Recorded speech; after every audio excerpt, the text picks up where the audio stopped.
네, 그러면 잘 쉬었어요? 2교시 진행해 보도록 하겠습니다. 오늘 이제 부동산 총론 처음 정식으로 나가는데요. 한번 볼까요? 총론 파트는 이렇게 5장으로 이제 나눠져 있어요. 예전에는 이제 부동산 학이란 무엇이냐, 학문에 대한 개념들이 있었는데 그거는 시험에 나오지도 않으니까 우리는 아예 제껴버렸습니다. 1장은 부동산의 개념, 부동산이 어떻게 규정할 수 있느냐, 부동산 자체를 35회에도 출제가 되었고요. 토지를 어떻게 나누냐, 그 다음에 주택을 또 어떻게 나눌 수 있느냐, 토지가 갖고 있는 가장 기본적인 특성들은 어떤 것이 있느냐, 여기서 순차적으로 한 문제씩이 꼭 나왔습니다.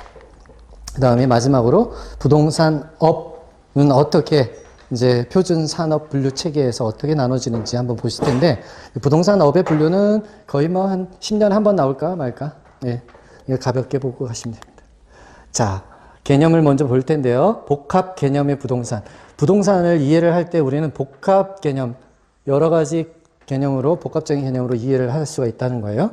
처음에는 무슨 개념? 법률적 개념, 경제적 개념, 기술적 개념의 부동산, 법, 경기. 무슨 경기요? 법, 경기. 첫 번째 따른 법, 경기죠. 법률적 개념의 부동산은 조금 이따가 더 자세하게 갈 텐데, 경제적 개념부터 볼 거예요. 부동산이 뭔데 하면, 부동산을 갖고 있는 사람 입장에서는 그건 부동산 자체, 토지 자체 혹은 건물 자체가 생산에 필요한 요소이다. 생산 요소이다. 또 그 자체가 상품처럼 소비가 된다. 주택 서비스라는 거를 내가 받기 위해서 필요한 상품이다. 갖고 있으면 재산이 된다. 자산. 그 다음에 자본이다. 뭐 어떤 사업을 시작하기 위해서 기본적인 돈이 되는 가치가 있는 그런 자산 상품이다라는 거죠. 이렇게 이해하는 거를 경제적 개념으로 부동산을 이해한다 하는 거죠. 그 다음 기술적 개념, 다른 말로 물리적 개념이라고도 합니다. 이건 만져지는 거죠. 자연, 공간, 위치, 환경으로 이해하는 것은 기술적 개념의 부동산. 그러면 이거 막 뒤집어 섞어놓고 경제적 개념으로 이해한 거 맞느냐 틀리느냐 이런 식으로 문제가 나오겠죠. 네. 그래서 경제적, 기술적 나눌 수 있어야 되고요. 법률적 개념은 좀 더 자세하게 설명을 드리면, 법률적 개념은 기본적으로 민법상에서 부동산을 민법 조문에 그렇게 규정을 해놨죠. 부동산은 어떻게? 토지 및 그 정착물이다. 민법상 규정한다는 거예요. 그래서 민법에서 규정하니까 법률적 개념의 부동산. 그럼 토지가 뭐고 정착물이 뭔지 공부를 해야 되겠죠. 네. 그래서 그거 공부를 할 거고. 우리가 그런데 좀 더 이건 민법상에서만 규정한 것이 외에도 이 부동산이라고 생각되지 않은 것도 때에 따라서는 등기 등록을 필요로 하는 경우가 있어요. 등록해야 된다. 대표적인 게 뭘까요? 자동차. 그렇죠? 자동차 넘버 달 때 우리 구청 가가지고 등록소 가가지고 하잖아요. 등록 작업. 그 다음에 우리가 나무 같은 것도 나무가 아주 귀한 나무예요. 예를 들어 금강송이래요. 경복궁 궁전 쓰는데 궁 수리하는 데 써야 된대요. 그런 것들은 비싼 나무잖아요. 어마어마하게 비싼 나무. 그것들은 등기가 별도로 할 수가 있습니다. 그런 것들도 부동산의 준에서 인정된다. 준부동산. 그래서 여기 민법에 정의한 토지 및 그 정착물을 협의의 부동산이라고 얘기하고, 이렇게 추가적으로 등기 등록이 가능한 부동산을 준부동산, 합쳐서 광의의 부동산이라고 얘기를 하는 겁니다. 그래서 이렇게 법률적 개념으로 이해할 수도 있고, 경제적 개념으로 이해할 수도 있고, 기술적 개념으로도 이해할 수 있기 때문에 그거를 우리는 어떻게 이해하는 것이다? 복합 개념의 부동산. 그런데 복합 부동산이라는 단어가 있어요. 그거하고는 구분을 해야지. 복합 부동산은 이런 개념적인 얘기가 아니라 부동산 자체가 서로 다른 부동산이 밀접하게 붙어 있다는 거. 하나의 구성체가 돼버렸다는 거예요. 대표적으로 상가주택 같은 거 생각해 보면 되겠죠. 1층에는 상가인데 위에는 뭐 거주하는 주택으로 되어 있다든지, 뭐 주상복합 아파트 같은 것도 있고 막 하잖아요. 그런 것들. 토지와 그 위에 정착물이 하나의 결합된 상태로 취급돼서 부동산 활성이 대상이 되는 부동산을 복합 부동산이라고 한다. 이거 복합 부동산, 복합 개념의 부동산하고는 다른 얘기다. 우리는 지금 이 얘기하고 있는 거예요. 복합 개념의 부동산. 자, 복합 개념의 부동산 중에서 법률적 개념이 더 중요하다고 했으니까, 법률적 개념은 말씀드린 대로 토지 및 그 정착물의 부동산이라고 누가 정해놨다? 민법에서. 근데 민법에서 또 조항을 봤더니 부동산, 이렇게 토지 및 그 정착물 이외의 물건은 뭐라고 한다? 동산이다 라고 규정을 해놨다는 거예요. 자, 그러면 토지는 뭔지를 다 아시잖아요. 토지는 우리가 토지의 이름은 여러 가지 있으니까 그건 좀 이따가 공부를 할 건데, 일단 토지가 뭔지는 안다. 그 토지 위에 붙어 있는 정착물이 있는데 그것까지도 부동산으로 본다라는 거예요. 그러면 그 토지는 먼저 봤더니 토지가 우리가 그림을 이렇게 그려볼까요? 여기 지구예요. 중심이에요. 여기 토지가 이렇게 있겠죠. 지표면 지표. 그러면 내가 토지 소유권 이만큼 갖고 있어요. 그러면 이거 전부 다 이 지표만 내 거예요? 아니면 여기 공중도 내 거예요? 지하도 내 거예요? 어디까지가 내 걸까? 소유권이 인정될까요? 그렇지. 무한정 되는 거 아니고 민법에서 이렇게 정해놨어요. 공간적으로 너의 소유권은 어떻게? 정당한 이익이 있는 범위 내에서만 인정이 된다라는 거예요. 상하에 미친다. 따라서 일정 부분 지하에도 미치고, 지표에는 당연히 미치겠죠? 그 다음에 공중에도 일정 부분까지만 미친다는 거예요. 그래서 여기 이 부분은 공중권이라고 얘기하고, 여기는 지표권이라고 얘기하고, 여기는 지하권이다 얘기하면 되겠죠? 그래서 지표권에서는 주로 어떤 행동을 할 수가 있어요? 우리가 건축할 수도 있고, 그 다음에 농사 같은 거 지을 수 있잖아요. 그 다음에 임업처럼 할 수도 있고, 목축업, 농사 같은 거 다 할 수 있다. 그게 지표권이 있기 때문에 하는 거죠. 지하권이 있기 때문에 용수, 지하에 있는 물을 끌어 쓸 수가 있는 거죠. 내가 마음대로 써도 누가 타치할 사람 없잖아요. 그게 지하권. 공중권은요. 공중권의 대표적인 게 우리가 이런 거잖아요. 일정한 공간, 우리 집 위에 바로 붙여가지고 고속도로 지나간대요. 고가도로 만들어가지고. 마음대로 할 수 있을까요? 그거 안 되죠. 일정한 부분도 사용하려면 나의 허가를 필요로 합니다. 그래서 부분지상권이라고 하는데, 구분지상권이라고 하는데, 이거는 우리 민법에서 나중에 배우실 거예요. 내 지표 일정한 부분, 혹은 여기 지하 부분, 이 공중의 일정한 부분을 누가 사용한다 그러면 그것도 나 허락을 다 받아야 됩니다. 그래서 여기 우리가 만약에 일조권, 조망권 이런 것들은 인정이 되는 거잖아요. 그렇지만 여기서 공중에서 전파권 이런 거는 내 소유물 아니죠. 통신사가 막 이렇게 내 집 위로 전파를 날린다고 하더라도 내가 막을 수는 없다. 그런 것들에 대해서는. 항공권, 항공기 지나간대요. 내가 막을 수가 없죠. 너무 높이 지나가는 거니까. 네.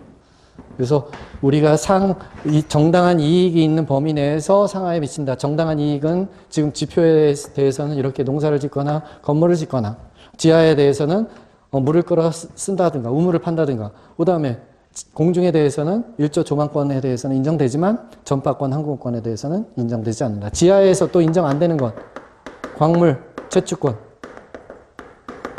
이거 우리 집 마당에 금이, 다이아몬드 광산이 발견됐대요. 내 거 아니에요? 어떻게 돼요?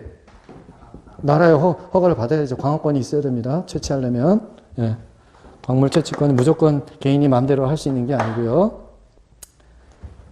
그걸 채취할 수 있는 권한을 정부로부터 허가를 받아야 됩니다. 자, 그게 토지에 대한 얘기죠. 토지. 그래서 지금 지표에 대해서는 경작권, 건축권, 용수권, 지하에 대해서는 지하수 이용권, 미채굴 광물에 대해서는 인정되지 않는다. GTX 잘 아시잖아요. GTX 이제 1호선이 지금 뭐 동탄에서부터 삼성역까지 오는데, 아니 저기 수서까지 연결이 됐군요. GTX는 일반 지하철하고는 틀립니다. 왜 틀릴까요? 예, 심도 아주 더 깊게 파가지고 하기 때문에 거기까지는 개인의 소유권이 미치지 않기 때문에 보상할 필요가 없어요. 아까 우리가 그 수용 내지는 뭔가 할 때 보상이 필요한데, 이 GTX는 보상 필요가 없어서 결정되면 빨리 공사가 이루어질 수가 있는 거예요. 공중에는 일조 조망권은 있지만 인정되지만 항공권, 정파권은 인정되지 않는다. 그게 토지에 대한 얘기고, 그 다음에 정착물로 넘어가 보겠습니다. 정착물은 크게 독립된 정착물, 독립정착물이라는 얘기는 뭐에서 독립이랄까요? 토지로부터 독립. 토지가 있는데 토지 위에 뭔가 있다. 근데 이게 독립돼 있으니까 무슨 얘기다? 별개의 부동산이다. 토지와는 별개의 부동산이다. 그런 뜻이죠. 그렇다는 얘기는 토지에 대해서는 우리가 소유권이 인정되려면 뭐가 필요해요? 인정받으려면 세상 사람들아 이거 내 거야 다 알려주는 방법이 등기하는 거죠. 네, 등기부가 있어야지 내 거라는 걸 인정할 수 있잖아요. 그게 공시 세상 사람들한테 다 알려주는 방법이 대표적인 게 등기다. 그래서 부동산에 관해서는 꼭 등기가 있어야지 소유권이 인정되겠죠. 그런데 그 위에 어떤 뭔가가 이렇게 부착이 돼 있다는 거예요. 토지 위에 올라가 있는데 그게 별개의 부동산. 이것도 별개의 부동산이니까 별개로 등기가 만들어질 수가 있는 거죠. 저 종속정착물의 대표적인 게 건물의 대표적인 게 주택, 뭐 이런 거겠죠. 그 다음에 등기된 임목, 아까 말씀 잠깐 드렸는데 금강석처럼 비싼 나무들 같은 경우는 묶음을 한 그루가 아니라 여러 그루 묶음, 20개 집단. 그것들은 목록을 만들어서 등기가 가능합니다. 그거를 임목 등기에 관한 법률 특별법으로 만들어 놨어요. 그래서 등기된 임목. 그러면 이 임목 자체가 나무들이 등기가 되어 있으니까 이 야산에 이렇게 아주 좋은 나무가 이렇게 있어요. 나무들이 막, 예, 경복궁 만들 때 쓴대요. 그럼 이거 토지 주인이 바뀐다고 해서 이 나무 가져갈 수 있는 거 아니라는 거죠. 이 별개의 등기부가 만들어져 있어서 소유권이 별개로 인정된다는 겁니다. 그러면 이거 등기부가 있기 때문에 저당권 설정하고 담보대출 받을 수 있어요? 은행처럼? 네, 가능합니다. 아파트 담보대출 받는 것처럼 저당권 설정 가능하고 소유권도 인정이 되는 거죠. 그 다음 명인 방법이라고 있습니다. 명인 방법은 뭐냐? 이게 등기부를 만들지 않고 그냥 여기에다가 이렇게 묶음으로 새끼줄이라든지 뭔가 이렇게 묶음으로 이렇게 표시를 하두면 여기 이름표를 달아두는 거예요. 이거는 홍길동 거. 그렇게 되면 이 야산이 팔리더라도 이 나무 묶어놓은 표시해놓은 것들, 그걸 명인 방법을 갖춰서 표시했다라는데 이름을 표시하는 거, 이름표를 다루는 거, 그것도 별개의 소유권이 인정됩니다. 등기는 안 되어 있지만 등기가 안 되어 있으니까 저당권 설정 안 되겠죠? 그래서 명인 방법은 소유권은 인정되지만 저당권은 설정 안 됩니다. 그게 임목 등기와의 차이예요. 별개의 소유권이 인정된다. 토지와. 다음 타인 토지에서 재배되고 있는 농작물이래요. 우리 옆집 할머니가 꼭 우리 집 논 와가지고 그 논 길 옆에 있는 한쪽에 콩을 막 심고 그런단 말이에요. 그거 누구 거다? 옆집 할머니 거다. 내 거 아니에요. 내 토지에다가 농작물을 하면 농작물을 재배한 사람 거예요. 네. 그것도 독립정착물로 이해를 해 주셔야 됩니다. 자, 종속정착물. 반대로 종속정착물이라는 건 토지의 일부라는 거죠. 그럼 별개 등기가 있다는 거예요, 없다는 거예요? 등기가 인정 안 된다는 겁니다. 대표적인 게 담장, 야산에 있는 그냥 수목 나무들, 다년생 식물, 그 다음에 돌담, 교량, 도로, 터널 이런 것들은 전부 다 등기가 없고 그거의 주인이 누가 되는 거예요? 그의 소유권은 누구? 토지의 소유권자가 갖게 되는 거죠. 네. 이거는 토지와 별개의 소유권이 인정되지 않는다. 토지의 일부. 민법에서는 이거를 부합물이라고도 얘기를 합니다. 그래서 정착물은 우리가 다시 민법에서는 토지 및 그 정착물이 부동산이라고 얘기했는데 정착물은 또 어떻게 나눠진다? 독립과 종속 정착물로 나눠진다.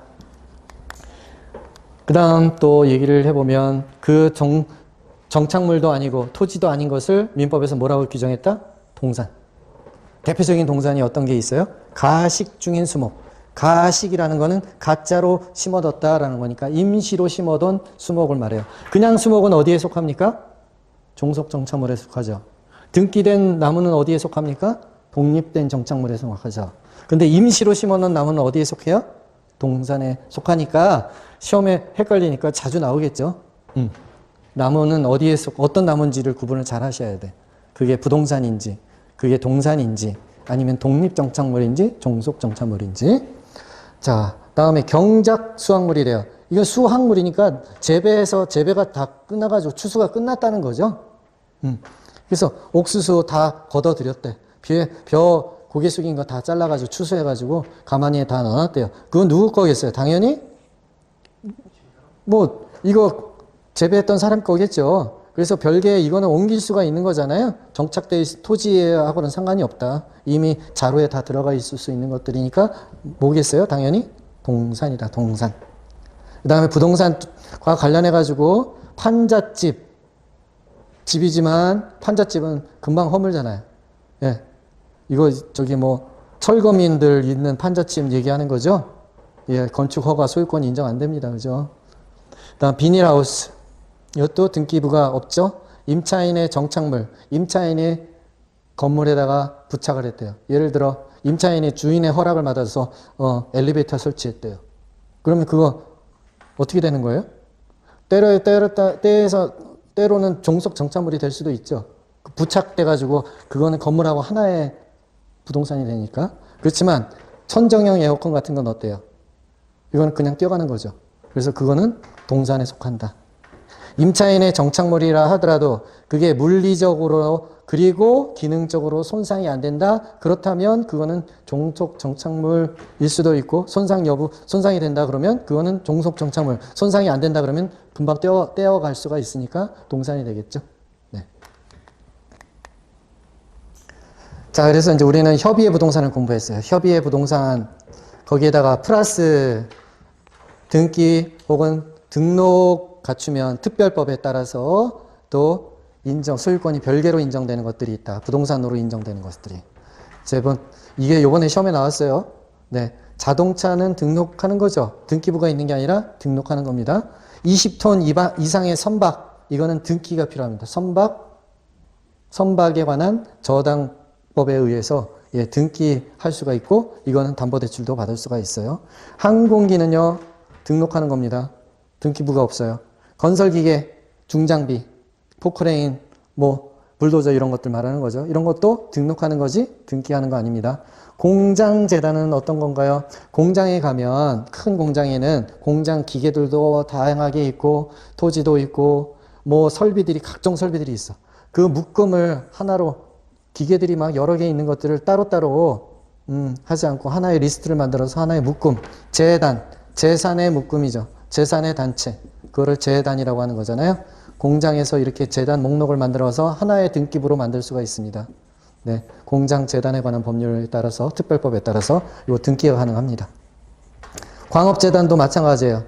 금광을 발견했어요. 그 금광 굴착기에서부터 시작해서 철로 놓고 하고 하려면 엘리베이터 놓고 그게 다 하나의 묶음으로 등기를 할 수가 있다. 광업재단.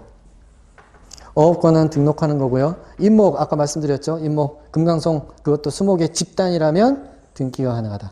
따라서 이제 등록을 갖출 수 있지만, 그 중에서 여태 거는 이번에 처음 시험에 이렇게 나왔어요. 그냥 준부동산에 속하느냐, 속하지 않느냐가 과거의 시험 문제였는데, 35회에서는 이 중에서 등기할 수 있는 거, 등록하는 거 구분하는 문제가 나왔다. 처음으로. 그냥 한번 보고, 그렇구나라고 보시면 충분히 이해되실 수 있습니다. 자, 그래서 다시 한번 보면 20톤 이상의 선박, 공장재단, 광업재단, 그 다음에 수목의 집단. 수목의 집단이니까 한 그루는 등기가 된다는 거야, 안 된다는 거야? 안 된다는 거죠. 네, 35에서 그게 또 시험에 나왔습니다. 한 그루. 자, 그 다음에 이제 우리가 부동산에 대해서 이런 겁니다. 끝났어요.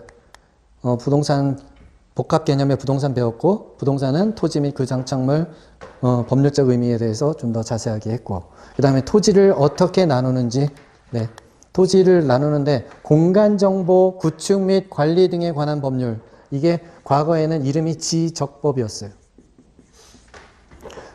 지적법은 어디에서 써먹나요? 주로 이거는 토지대장과 관련이 되어 있습니다. 토지대장은 토지가 갖고 있는 사람이면 이제 등기부 등본하고 등기부 등본은 법원에서 관리를 하죠. 등기는 토지대장, 이거는 누가 관리를 하나요? 시군구청장이 관리를 하죠. 지자체에서 관리를 합니다.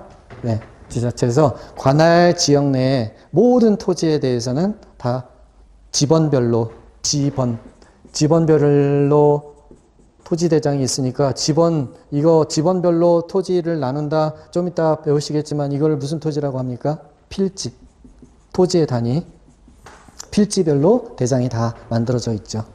이 토지대장에 관련해가지고 공간정보 구축 관리 등에 관한 법률에서 규정을 하고 있는데 그 중에서 모든 토지에 대해서는 쓰임새에 따라서 이름을 다 용도를 정해놨어요. 지목이라고 합니다. 지목 너무 중요해요. 지목은 토지의 용도에 따라서 나눠져 있는 거다. 몇 개로 분류되어 있대요? 토지가 용도에 따라서 28개. 여러분 많이 들어보셨을 거예요. 대라는 것도 하나의 28개 지목 중에 하나 대표적인 겁니다. 대는 뭘까요? 주거용 건물이라든지 상업용 건물을 지을 수 있는 토지. 그 토지를 대라고 하는 겁니다. 공장 지을 수 있는 토지는 대일까요? 아닐까요? 그거는 공장 용지라고 따로 지목이 28개 안에 들어가 있어요. 그래서 공장은 대라고 부르지 않는다. 공장 지으는 토지는 주거용과 상업용 토지에 대해서만 대라고 얘기합니다. 주된 용도에 따라서 토지 종류를 용도에 따라서 28개로 나눠졌다. 그 이름이 뭐라고요? 지목. 35회 시험에 나왔습니다. 우리 공시법 같이 공시법에 24문제가 나오는데 이 중에 12문제는 지금 공간 정보의 구축에 관한 법률, 그래서 여기 토지 대장에 대해서 공부를 하시고 12문제는 등기에 대해서 공부를 합니다. 네. 여기서 가장 기본적인 게 지목이죠. 지목. 토지 대장, 임야 대장, 지적도, 임야도 이런 데 꼭 표시를 하게 되어 있습니다. 실제로 어떻게 표시되는지 한번 그림을 한번 보면 여기 이렇게 지적도인데요. 지적도. 현재 토지 형상대로 이렇게 도면에 표시를 하기도 하고 대장이 이렇게 있죠. 이 확대해서 보면 여기 끝에 이렇게 뭐 어떤 거는 이렇게 막 이렇게 막 써놨어요. 이거 자체가 지목을 표시하는 거예요. 그 땅에는, 여기는 딱 보는 순간 사람들이, 여기는 밭이구나. 여기는 논이네. 여기는 대니까 건물이 들어서 있는 땅이네. 라고 쉽게 알아볼 수 있도록 약속이 되어 있다는 거죠. 그래서 다시 보시면, 전은 뭐예요? 밭. 답은 논 얘기하는 거죠. 논농사, 물을 대서 하는 경우. 과수원, 목장용지, 뭐 이런 것들은 다 한 글자니까 여기 쓰고, 과수원은 첫 글자, 목장용지는 첫 글자, 이렇게 해가지고 그 집원 끝에 표시를 하게 돼 있단 말이에요. 그런데 주차장 용지 있어요. 공장 용지 있어요. 하천 용지 있어요. 유원지 용지 있어요. 이 네 가지에 대해서는 앞에 주가 따로 있어. 다른 지목이. 그래서 첫 글자를 안 쓰고 두 번째 글자 차장천원을 씁니다. 차장천원. 28개 법정 지목 다 24개는 첫 글자를 쓰는데 네 개에 대해서 어떤 거? 차장천원, 주차장, 공장용지, 하천, 유원지에 대해서는 두 번째 가지고 표시를 한다라는 겁니다. 예, 그래서 번지수가 만약에 210번지인데 이렇게 써놨는데 여기에 원이라고 써 있어요. 이건 이 필지에는 뭐가 용도라고요? 여기에는 뭐 해야 돼요? 유원지 땅이다라고 이해를 하셔야 된다는 거죠. 그 다음에 대는 아까 좀 말씀드렸죠. 주거용, 그 다음에 이거 다 합치면 상업용지. 그 위에 건물이 주거용이냐 상업용 건물이냐에 따라서 그거를 합쳐서 뭐라고 한다? 대라고 합니다. 자, 이거는 그러면 어디에다가 표시를 하는데? 지적 공부라고 합니다. 대표적인 게 아까 말씀드렸던 토지 대장. 야산이면 임야 대장. 혹시 주소에 이런 거 들어보셨어요? 산, 100번지. 이 산이라고 써 있으면 예전에 이거는 임야 대장에 있었던 집원이구나 라고 이해하면 되는 거예요. 임야 대장에 있던 땅이 토지 대장의 땅으로 바뀔 수도 있나요? 바뀔 수 있겠죠. 서울시는 산 몇 번지 옛날에 호적에 보면 옛날 호적이니까 우리 아버지 세대에서 주소지에 산이라고 붙어 있는 데 많은데 요즘은 거의 없어졌죠. 왜? 산이 전부 다 요즘은 다 아파트 단지로 바뀌었으니까 다 토지 대장으로 옮겨가지고 그랬어요. 그래서 그거를 등록 전환이라고 얘기합니다. 임야 대장에 있던 주소를 토지 대장으로 바꾸는 걸 등록 전환. 네. 공유지 연면부는 어느 토지의 소유자들이 여러 명이 있대요. 그러면 그 사람들 이름 다 공동으로 다 써놔야 되겠죠. 대지권 등록부라는 거는 공동주택 대표적인 게 아파트인데, 아파트인 경우에는 필지별로 소유자가 있는 게 아니죠. 전체 필지를 다 대지권이라는 형태로 공동으로 갖게 되는 거죠. 비율별로 갖게 됩니다. 비율별로. 그래서 자기 지분율이 써 있죠. 등기부, 자기 그 아파트 등기부를 떼어보면, 그 다음에 이제 지적도 그림으로 표현한 거예요. 임야도, 그 다음에 경계점, 좌표, 등록부. 이렇게, 이렇게 7개가 지적 공부라고 얘기를 하죠. 예, 지적 공부에 대해서 우리는 공시법에서 배웁니다. 자, 지금 이제 보면은 왜 2차 과목에 대한 얘기들이 막 겹치느냐. 우리 부동산 학개론의 특성은 그렇습니다. 코디네이션. 짧게는 코디. 코디가 뭐 하는 사람이에요? 뭐 병원 뭐 이런 데 가면 이렇게 막 안내하면서 상담도 받아주고 뭔가 이렇게 저렇게 엮어가지고 일을 자 정리해 준 사람이 코디라고 하잖아요. 예, 부동산 학개론이 우리 6개 과목 보면 5개 과목이 전부 다 법률 과목이죠. 세세적으로 전문적인 법률 과목인데 그거를 전체를 엮어서 이거 박학다식하게 안내하는 가이드가 되는 학문이 부동산 학개론이에요. 그래서 보니까 이번에 실제로도 2차 관련된 문항이 한 3문제는 부동산 학개론에서 문제가 나왔어요. 예, 그래서 좀 상식을 넓힐 필요가 있어요. 부동산 학개론에서 점수를 올리려면. 그래서 겹치는 거 좀 확인해 보시고, 자기 집 토지 대장 확인해 보시는 게 좋겠죠. 토지 뭐 한 100평 이상씩은 다 갖고 계시잖아요. 왜 답이 없으시다. 앞으로 뭐 1000평, 10,000평 다 갖고 계실 거예요. 돈 벌어셔서. 자, 그러면 이제 그때 토지 대장 어떻게 확인하느냐? 이제 소재, 지번, 지목 가장 중요하다고 그랬고, 예. 그 다음에 이제 축척, 면적, 소유자 성명이 누구냐, 경계가 어떻게 되냐, 좌표가 어떻게 되냐, 여기 그런 것들이 표시가 되어 있는 게 토지 대장이죠. 그거 토지 대장을 정부 24 가면 바로 예, 열람이 가능합니다. 자, 그 다음에 토지를 얘기할 때 공간정보법에서 얘기하는 것도 있고 국토계획 및 이용에 관한 법률에서 규정하는 것도 있습니다. 자, 국토계획 및 이용에 관한 법률은 이제 도시계획이라고 생각하시면 돼요. 우리나라 정부에서 전국을 어떻게 운영을 하겠다라는 계획도 있겠죠. 또 서울시에서도 서울시에 있는 각 서울시 땅 전체를 어떻게 운영을 하겠다라는 계획이 있겠죠.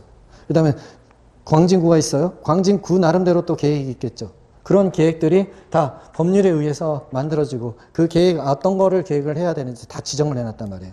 그래서 도시군 기본계획이라는 게 있고 도시군 기본계획은 시, 군, 구별로 따로따로 다 만드는 거예요. 그래서 서울시 같으면 서울시 3040 계획이라고 해요. 2030년, 2040년까지는 어떤 모습으로 가겠다. 기본 계획이니까 청사진이에요. 청사진. 그래서 각 구별로 특성이 있을 거 아니에요? 여기는 인구, 각 구별로 어느 정도 인구가 되어야 될 거고, 거기에 맞는 건물을 혹은 도시계획은 어떻게 가겠습니까? 도로 깔고, 뭐, 인프라 같은 거 어떻게 하겠다. 이런 대체적인 기본 계획을, 청사진을 만들어 놓는 게 도시군 기본 계획이다. 그 다음에 도시군 관리계획, 더 중요하죠. 관리계획은 구체적인 실행계획이에요. 여기서 무조건 법률에 따르면 결정해야 될 게 있어요. 용도 지역을 지정을 해야 돼. 용도 지역이라는 거를. 아까 우리 조금 전에 공간정보법에서도 이 주된 용도에 따라서 28개 지목이 토지의 목적에 따라서 지목이 나눠진다고 했잖아요. 여기서 도시군 관리 계획에 의해서 용도 지역이 또 나눠집니다. 그래서 용도 지역 중요하고요. 그 다음에 여기서 도시 개발 계획, 또 도시 정비 계획, 정비 아까 말씀드렸죠. 재건축, 재개발, 주거환경 개선 사업 할 때 그 계획들을 도시군 관리 계획에 무조건 결정해서 만들어 놔야 돼요. 네. 그 다음에 또 여기 입지 규제 최소화 규역이라든지 네, 그런 것들이 여기 들어가 있고 하나 더 들어가면 지구 단위 계획이라고 많이 들어보셨어요? 지구 단위 계획. 한 지역의 일부에 대해서 특성 있게 개발하는 방법을 지구 단위 계획이라고 하는데 지구 단위 계획까지. 요거는 무조건 도시군의 짱이라면 무조건 만들어 놓아라 하는 게 법률로 지정해 놨어요. 도시군 관리 계획, 용도 지역, 도시 개발, 도시 계획, 정비, 입지 규제 최소화 규역, 그다음에 지구 단위 계획. 이 중에서 용도 지역은 중요하니까 용도 지역을 좀 더 자세하게 한번 보시면, 용도 지역 제도는 뭐냐? 만약에 서울시에 이렇게 있어요.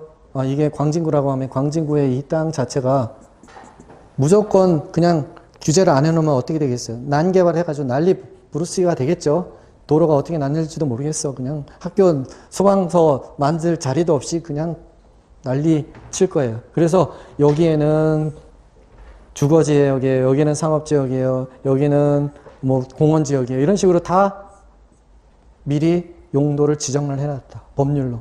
그러면 내가 지금 공원지역, 내가 갖고 있는 땅이 공원지역으로 지정이 되어 있으면 거기다가 아파트 지을 수 있겠어요? 허가가 안 나겠죠. 근데 내 건데 개인의 재산인데 정부가 마음대로 이렇게 해도 될까요? 다른 거는 안 돼도 국토 이용에 관한 법률에 의해서 용도 지역 하에서 이렇게 하는 건 위헌이 아니다. 그래서 여기에서는 여기 용도가 지정이 되어 있고, 건폐율이라는 건 뭔가요? 여기 땅이 이만큼 되어 있는데 이거 100% 건물 지을 수 있나요? 안 되죠. 일부 이렇게 비워두고 일부에 대해서만 건물을 올릴 수 있죠. 여기 공간을 둬야 된다. 네, 그게 건폐율이에요. 건폐율 보통 70% 80% 이렇게 돼 있죠. 그다음에 용적률은 내가 여기 주거지역이라고 해서 여기는 35층까지는 지으세요라고 허가가 나는데 나는 돈이 많아서 100층까지 짓겠다는데 네가 왜 간섭이냐 이렇게 항의할 수 있어요. 없다 이런 거예요. 높이까지도, 건물의 높이까지도, 용적률까지도 다 용도별로 지정을 해놨어요. 법률로. 그래서 요즘 이제 한강변 아파트가 서울시에서는 좀 완화를 해가지고 여기 뭐 60층까지 허가를 내준다면서요. 그래가지고 한강변 아파트들이, 신축 아파트들이 엄청 비싸진 거예요. 성수동 같은 경우에는 지금 뭐 35층 제한이 있다가 60층까지 지을 수 있다 그러니까 다 고층 짓겠다 뭐 하는 거고, 여의도하고 뭐 일부 거기에는 70몇 층까지도 얘기를 하더라고요. 그런 제한들이 있습니다. 도시군 관리계획으로 무조건 결정하게 되어 있고요. 그 다음에 용도 지역은 어떻게 나누는데, 우리가 부동산, 저거를 자세하게 배우는 게 부동산 공법이에요. 2차에. 그런데 우리는 용도 지역에 대해서만 공부를 해봅니다. 어떻게 나누는데요? 도, 관, 농, 자. 전국의 토지들은 도시지역, 관리지역, 농업지역, 자연환경, 보전지역으로 나눕니다. 이 네 가지 안에 속하게 돼 있어요. 네. 네. 다시 써볼게요. 예. 도, 관, 농, 자. 어떻게? 도시지역, 관리지역, 농업지역, 자연환경, 보전지역. 도시지역은 또 어떻게 나눈답니까? 도시지역을 나눌 때는 도, 관, 농자에서 그 밑에 주, 상, 공, 녹. 도시지역. 여기 서울시가 대표적인 도시지역이겠죠? 서울시는 어떻게 나눠져요? 또 세분화해서 주거지역, 상업지역, 공업지역, 녹지지역 이렇게 나눕니다. 주거지역은 또 어떻게 나눈대요?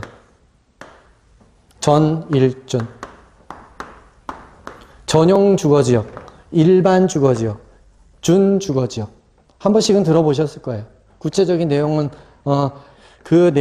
구체적인 내용이라는 건 이거예요.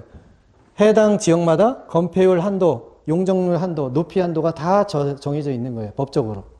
예, 그 숫자를 외우는 거는 공법에 가서 외워야 되고요. 한 문제가 나오니까. 근데 우리는 그걸 숫자를 외울 필요는 없고, 주거지역은 또 전일준으로 나눠지고, 전용은 일종, 2종, 일반 주거지역은 1, 2, 3종 이렇게 나눠진다라는 것만 알고 계시면 됩니다. 여기까지. 다시 전국은 어떻게 나눠진다? 도관, 농자. 도시지역은 또 어떻게 나눈다? 주상, 공록. 근데 여기 서울시도 보면 주거지역이 있고 상업지역이 있잖아요. 강남이나 뭐 삼성동 같은 데, 명동 같은 데는 상업지역이겠죠. 상업지역. 그 다음 공업지역 있어요? 저기 구로 디지털 단지라든지 이런 데 가면은 공업지역. 성수동도 준공업지역이잖아요. 그 다음 녹지지역 있어요? 남산. 이런 데가 녹지지역이죠. 성수동 여기 보면은 우리 공원 있잖아요. 생태공원 큰 거. 그런 거 다 녹지지역이죠. 그 다음에 주거지역은 또 어떻게 나눈다? 전용 주거지역인데, 전용 주거지역은 뭐 암기할 필요는 없습니다. 그냥 들어보시면. 전용 주거지역은 주로 이제 공원이 큰 공원 옆에 뭐 몇 채 예쁘게 꾸며놓은 주택단지를 말해요. 그래서 일반적인 사람들이 전용 주거지역에 사는 경우는 드물어요. 일반적으로 대부분 사는 사람들은 다 일반 주거지역에 거주를 하고 삽니다. 아파트 단독주택 단지, 여기 우리 학원 인근에 있는 주택단지 다 일반 주거지역이에요. 전용 주거지역은 1종, 2종으로 또 나눠지고, 일반 주거지역은 1종, 2종, 3종으로 나눠지는데, 이것은 저층, 여기는 중층, 중고층. 주로 이제 아파트 계신다 그러면 2종 일반 주거지역에 거주를 하는 게 일반적이죠. 자, 그러면 이거에 따라서 각각에 따라서 아까 뭐가 정해져 있다? 용도가 정해져 있고, 건폐율이 정해져 있고, 용적률과 높이가 정해져 있다. 법률에 따라서. 네. 자, 그 다음에 용도 지구도 있고요. 용도 구역도 있어요. 우리 개발 제한 구역 들어보셨죠? 네. 개발 제한 구역. 요즘 이제 서울시에는 아파트 공급할 땅이 부족하다 보니까 개발 제한 구역을 계속 해제를 해가지고 하는 거잖아요. 그 개발 제한 구역도 용도 구역 하나에 속하는 거죠. 이 토지를 갖고 있는데 그게 어떻게 국토계획 이용에 관한 법률에 의해서 규정이 되고 있는지를 자세하게 알아보려면 토지이음이라는 사이트에 들어가서 지번을 입력을 하면 자세하게 나옵니다. 우리 학원이 이 건물에 깔고 있는 토지에 대한 그 법률, 국토계획 및 이용에 관한 법률에 대해서 용도가 어떻게 되어 있는지 다 확인할 수 있죠. 네. 자, 그 다음에 시험에 가장 중요한, 가장 많이 나오는 파트. 활동상 분류예요. 활동상 분류. 지금까지는 아까 뭐 했어요? 공간정보법, 지적법에 의해서 결정되는 토지. 그 다음에 국토이용 및 계획에 관한 법률에 의해서 이용되는 용도에 따른 토지. 여기 주상공 1종, 2종, 뭐 3종 이 얘기했던 거 말고 활동에 따른 분류인데요. 한번 보시면 대지가 있고 택지가 있고 부지가 있고 건부지가 있어요. 한 번씩은 들어보셨을 거예요. 대지는 그럼 대하고 틀린가요?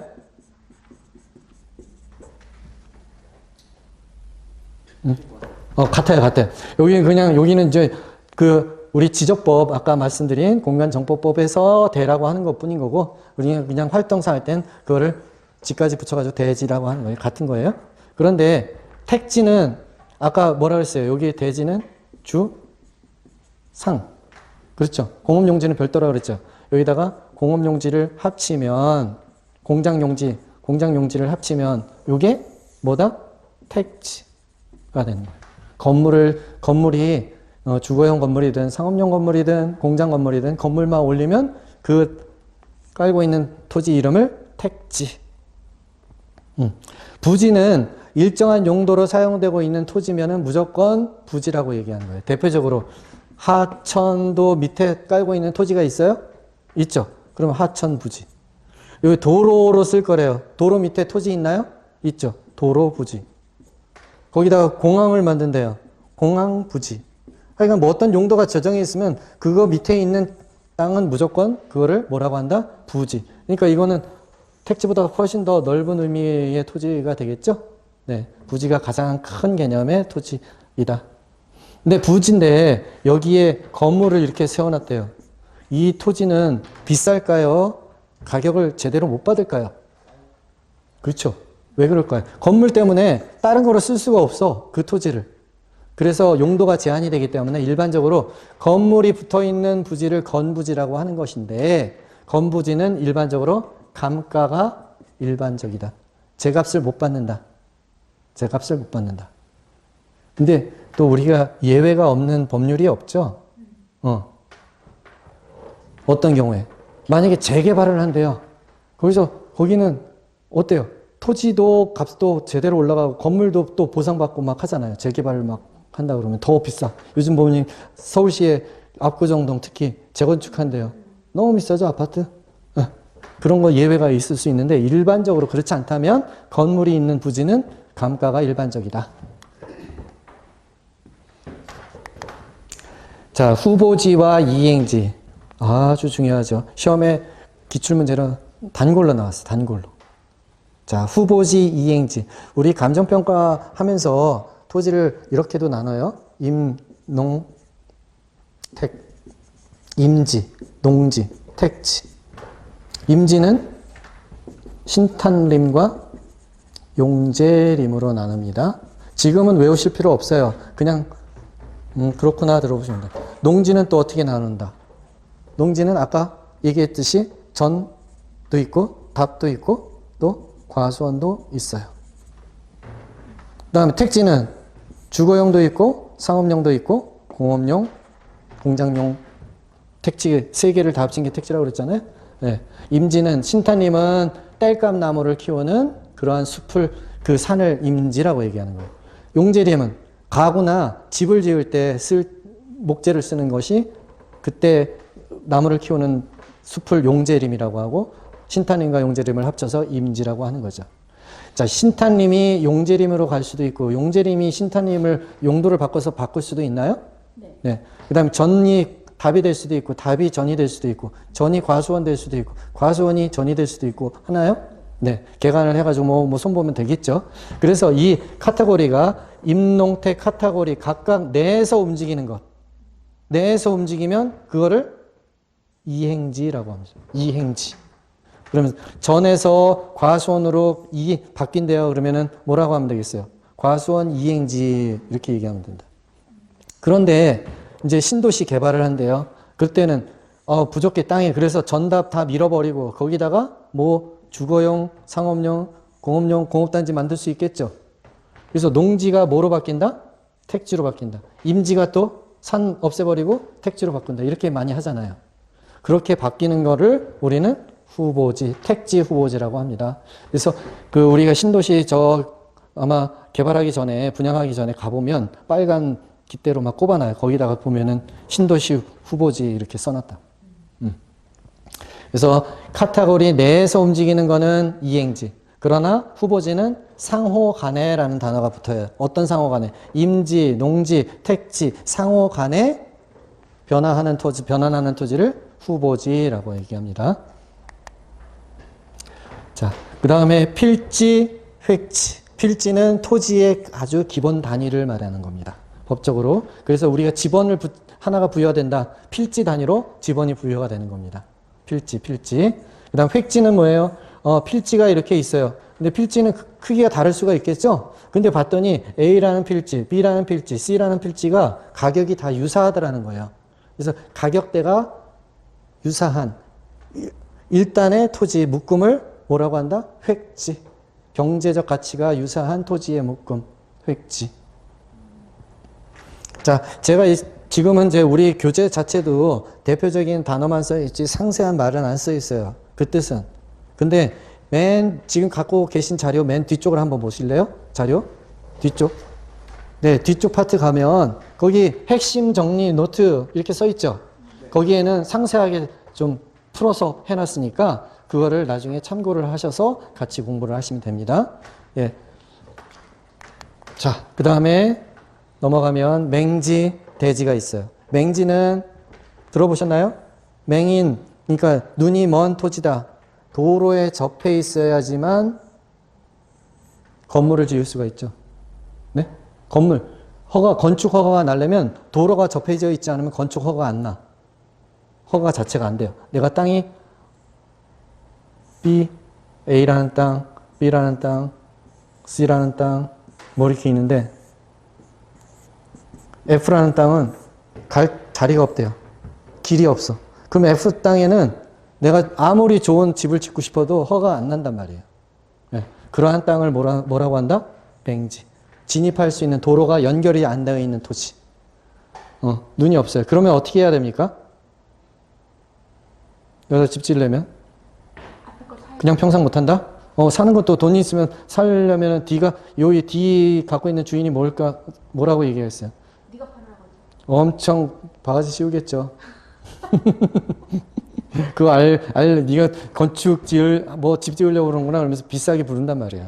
그러면 이제 또 하나의 방법은 여기 지역권, 민법에서는 지역권이라고 합니다. 지역권을 해서 통행 왔다 갔다 할 수 있도록 이제 땅 사용을 좀 하자라고 얘기할 수가 있습니다. 그래서 여기 길이 어쨌든 간에 장비도 왔다 갔다 하고 사람도 왔다 갔다 해야지만 건축 허가가 떨어지게 되고요. 그 다음에 대지, 여기 대자는 여기 대자하고 한글은 똑같지만 한문이 틀려요. 여기에는 밑에가 흑토가 들어가 있고 여기는 옷의. 이거는 뭐냐? 요런 C 같은 땅을 말해요. 입구는 좁아. 도로에 접한 면은 좁지만 안에 들어갔더니 넓게 되어 있어요. 이게 무슨 형태예요? 자루죠, 자루. 자루형 토지. 한글로 얘기하면 포대자루. 포대자루, 주머니, 큰 주머니인 것처럼 생긴 토지를 또 대지라고도 합니다. 이거는 한문으로 써야 되기 때문에 물어보기가 애매하니까 시험에 거의 안 나와요. 근데 맹지는 좀 가끔 나오고요. 그 다음, 나아지. 너무 자주 나왔던 토지의 분류입니다. 나아지. 나체 잘 아시죠? 나체가 뭐예요? 옷을 걸치지 않은 게 나체잖아요. 나아지는 그러면 토지 위에 뭐가 없다? 건물이 없다. 일단 기본 전제가 토지 위에 아무것도 없이 비어있는 땅을 나아지라고 하는데 거기다 플러스 공법상 아까 용도 지역 지구제에 의한 제한은 있다 없다. 우리나라의 모든 토지는 공법상 제한을 다 받게 되어 있다고 그랬죠. 법률에 의해서. 이거는 제한은 있지만 사법상의 제한은 없는 토지를 말한다. 공법상 제한은 있지만 사법상 제한을 받지 아니하는 토지. 사법상 제한이라는 게 아까 조금 전에 얘기했던 지역권일 수도 있고요. 지상권일 수도 있고요. 또 저당권일 수도 있고요. 민법에서 얘기하는 각종 토지에 관련된 권리들, 그런 것들이 사법상의 권리죠. 이런 것 자체가 아무것도 설정되어 있지 않고 깨끗하다 등기부 받더니 그런 토지를 얘기한다는 거예요. 그거를 무슨 토지? 나지. 다음 그 옆에 공지는요. 공지니까 공터라는 뜻이죠. 토지가 비어있다. 그냥 놀리는 땅. 공지. 왜 놀릴까요? 법적으로 놀리라고 했으니까. 아까 얘기 드렸었죠? 내 땅이라고 해서 여기 다 100% 이게 100평이야. 100평 다 건물을 올릴 수 있는 거 아니죠? 여기 용적률, 아까 조금 전에 용도 지역 지구제에 의해서 용적률이 아니라 건폐율이 정해져 있다. 그렇죠? 여기는 비워둬야 돼. 우리 큰 건물들 가면 큰 건물 앞에는 공터가 있잖아. 벤치도 있고 뭐 하고 의무적으로 다 비워두게 돼 있다는 거예요. 그거를 뭐라고 한다? 공지. 그래서 공지를 표현할 때는 이때는 공법상 제한으로 비워둔 토지. 이것을 뭐라고 한다? 공지. 공지를 표현할 때는 이렇게 써야 됩니다. 공법상 제한으로 공법상 제한이 뭐예요? 건폐율 제한으로 인해서 비워둔 토지를 말한다 하는 거. 그게 공지의 개념입니다. 다음 휴한지, 공한지, 유휴지 비슷한 놈이에요. 그 놈이 그 놈인 것 같은데 구분을 해보면 휴한지는 우리 인삼밭 농사 아세요? 보통 우리 5년근, 6년근 이런 거 5년 동안, 6년 동안 계속 심어놔야 되잖아. 그러면 어떻게 그 땅의 지력이 노쇠화가 되겠죠.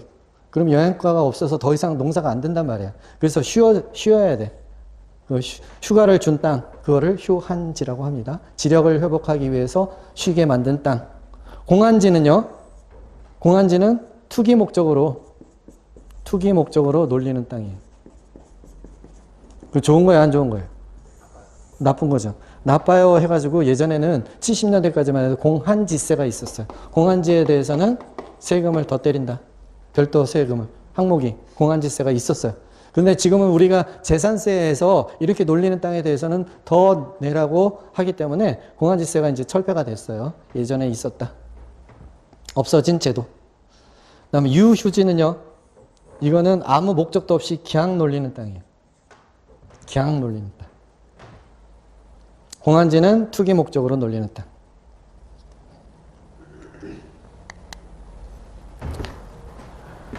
자, 다음에 법지와 빈지.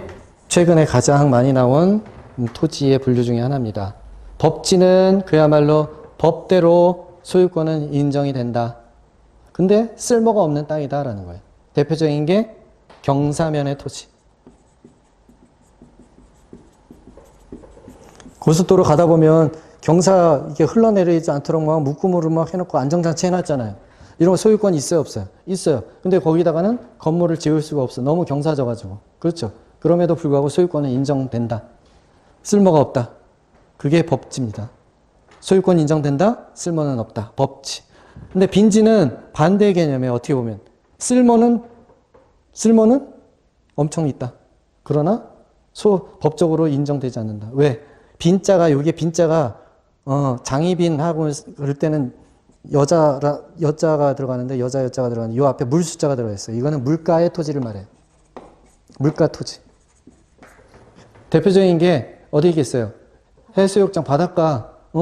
거기 우리 지금 강화도 뭐 이런데 이런 데 가면 갯벌이 어마어마하죠. 그게 다 물이 다 들어와가지고 다 차면 어때요? 금방 바다 밑에 잠겨버리잖아요. 그러니까 그거는 소유권을 인정할 수가 없어. 그러나 쓸모는 많단 말이에요. 그래서 해수욕장 할 수도 있고 뭐 그렇잖아요. 네, 그런 땅을 빈지. 여기는 소유권은 인정 안 된다. 그러나 사용 가치는 매우 높다. 법지는 소유권은 인정되지만 사용 가치가 너무 떨어진다. 소지. 다음 소지는 반도체 소재가 뭔가요? 반도체를 만들기 위한 재료가 되는 거를 반도체 소재라고 하잖아요. 마찬가지예요. 모든 토지가 개발되기 전에 원형 그 상태에 뭔가 바뀌기 전의 상태의 토지를 소재가 되는 토지. 선화지는 들어보셨을 거예요. 뭐 우리 고속도로 이렇게 가다 보면 고압선들 엄청 많이 한전에서 만들어가지고 해놨잖아요. 고압선 아래의 토지. 거기는 좀 위험하죠. 고압선 지나가면. 그런 거를 선하지라고 합니다. 자, 포락지는 우리가 그 한강 같은 데 상류 가보면 바로 강 옆에 농사 짓나요? 농사 짓죠. 그런데 어느 날 가보면 여름에 태풍 오고 물 난리 나서 다 잠겨버리면 여기 다 쓸어가가지고 다 물 돼버리죠. 한강 시민공원도 잠겨버릴 수 있잖아요. 그런 잠기는 토지를 포락지라고 합니다. 수면 아래로 잠겨서 소유권이 인정 안 되죠. 거기는 사용 가치는 있지만 포락지, 물속에 잠기는 땅. 물에 잠기면 어떤 소리가 날까요? 물에 잠기면 뽀로락 소리가 나잖아요. 그래서 뽀로락, 썰렁. 네, 그렇게 암기하시면 좋습니다. 포락지, 물에 잠긴다. 한계지는요, 도시지역이 있는데 도시지역 끝에 여기는 이제 농업지역이래요. 아니면은 자연환경 보전지역. 이게 도시의 끝에 한계 다다른 토지를 워낙은 얘기를 합니다. 그런데 우리가 나중에 이제 지대론 설명을 할 때 리카도라는 학자는 한계지를 다르게 정의를 했어요. 생산성 제로인 땅. 생산성이 제로니까 여기는 농사가 된다는 거 안 된다는 거예요. 뭘 심어도 안 된다는 땅. 그런 땅을 뭐라고 한다? 한계지라고 하는 겁니다. 생산성이 없는 땅. 자, 그러면 지금까지 우리가 토지의 지금 세 가지에 대해서 공부를 했어요. 어떤 거 했습니까? 첫 번째. 부동산의 개념 중에 법, 경, 기. 기술적 측면의 부동산, 경제적 측면의 부동산, 법률적 측면의 부동산. 근데 법률적 측면의 부동산은 우리가 또 어떻게 나눴다? 토지 및 그 정착물로 나눠줬고, 정착물은 또 어떻게 나눴다? 독립 정착물과 종속 정착물로 나눠줬다. 그 외에는 동산이다. 그런데 여기 토지 및 그 정착물, 여기 요거 자체를 협의의 부동산이라고 했고, 협의의 부동산과 등기 등록을 특별법에 의해서 할 수 있는 것들 준부동산 합쳐서 광의의 부동산이다. 그럼 세 번째, 토지의 분류에 대해서 공부를 하셨어요. 공시법에서 배우는 공간정보법. 정보법에서 28개 지목에 따라서 구분하는 것. 그 다음에 우리 뭐였죠? 국토 이용에 관한 법률. 국계법이라고 줄여서 쓰는데 국토 이용 및 계획에 관한 법률 국계법에 의해서 우리가 또 용도 지역에 따라서 세분화했었죠. 도관농자, 주산공록, 전일준, 그다음에 지금 사용 목적에 따라서 다양하게 이루어진 토지들을 배웠습니다. 요게 각각 한 문제씩 출제가 됐으니까 기억을 해 두시고요. 잠깐 또 쉬셨다가 마지막 한 시간 또 진행하도록 하겠습니다. 잠깐 또 쉬시죠.